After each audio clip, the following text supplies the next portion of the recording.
Breaking news है कश्मीर में अवां शेयर कयूं पिया। खुराक खाते तरफा कणक ख़रीदारी जो हदफ पूरो न थी सघियो।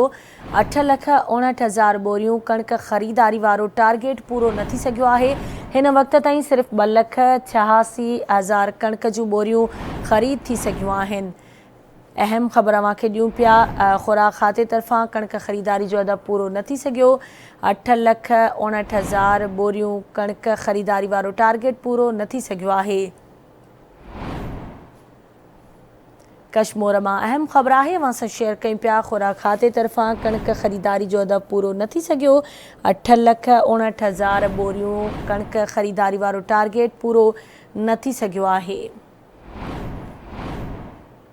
कश्मीर में अहम ख़बर है खुराक खाते तरफा कणक ख़रीदारी जो हदफ पूरो न थी सघियो। तफ़सील मालूम कंदासीं कश्मीर में आवाज़ जे रिपोर्टर अहमद अली सियाल खां। अहमद अली, कहिड़ा तफ़सील आहिनि?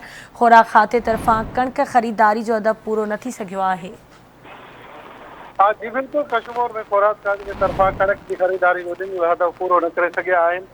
कश्मीर के PRC सेंटर से DSP food Khadir Hussain sir media से ॻाल्हाए चयो त मुख्य खुराक खाते तरफा जो आहे 3 ॾींहं अॻु कश्मीर ज़िले लाइ मुक़ररु कयो वियो आहे। DSP जो कश्मीर DSP जो PRC सेंटर जो टारगेट आहे उहो 8,08,000 कणक जो टारगेट हुयो जो पूरो न थी सघियो आहे।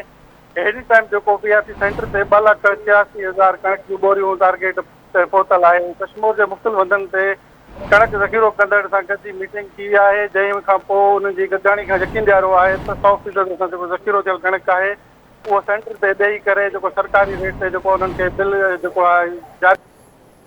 ठीक है, वञ, मेहरबानी अहमद अली तफ़सील खां आगाह करण जे लाइ।